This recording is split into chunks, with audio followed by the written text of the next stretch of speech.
In this Learn It Quick video, we're going to look at one of the new enhancements that's been introduced in Release 25.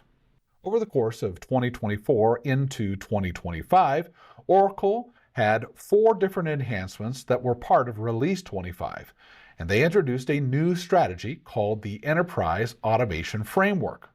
This framework included 3 new tools: the Process Modeler, Enterprise Automation, and Widgets.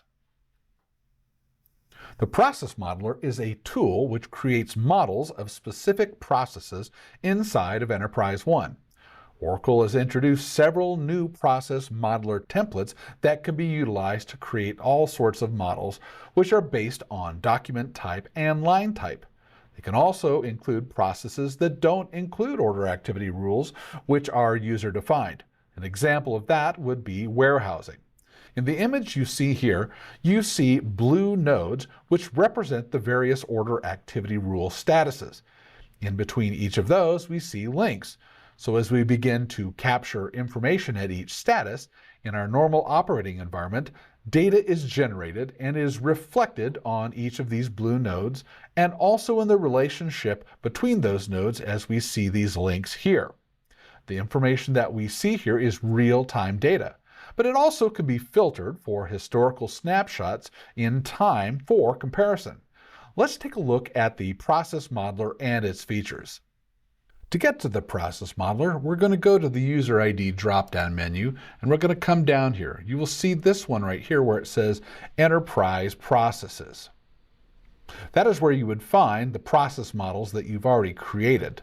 Then underneath, down here under Manage Content, you will see this item that just says Processes by itself. We're going to go ahead and click on that, and it's going to open up this window here. Now it has a default template that's already showing inside of here. We can see that up here in the name dropdown, but just like we use other UDOs, we would go ahead and select initially the create so that we can create a new process model. It will open this window, which is showing us the import process template. And if I click on the drop down here to the right, it shows all of the models that are available. So far we have 5 that have been added in Release 25 so far here. I'm going to select this Procure to Pay model and we'll click on OK. So this will take us to this model here, and again we would go ahead and select the order type we are going to use and the line type here. As well, down here we would go ahead and select on the status for which the model would start from.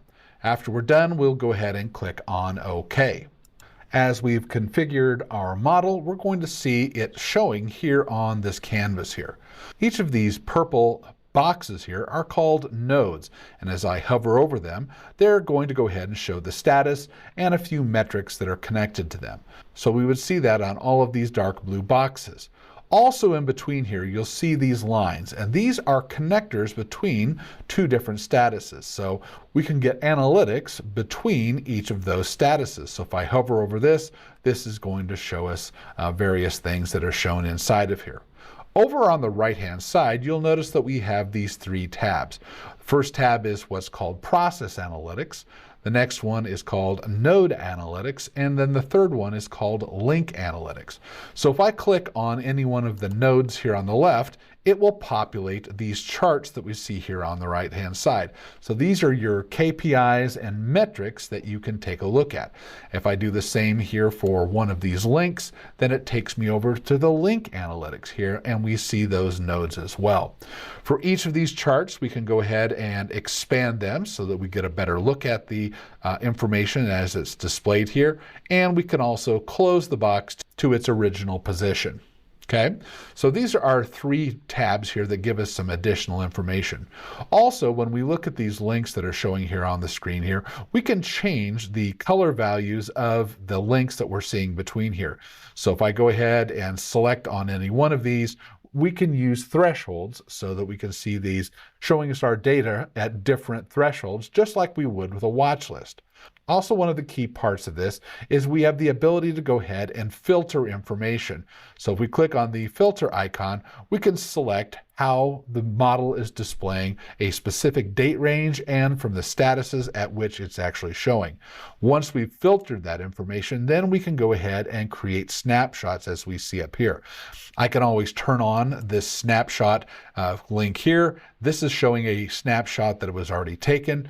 And again, we can review that information, or we could go ahead and create new snapshots based on the data that we filtered on and click on this item here to go ahead and create a new name for a snapshot that we're going to take.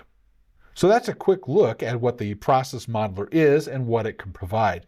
And again, this is one of the 3 new tools inside of Release 25, which are part of the new strategy of enterprise automation.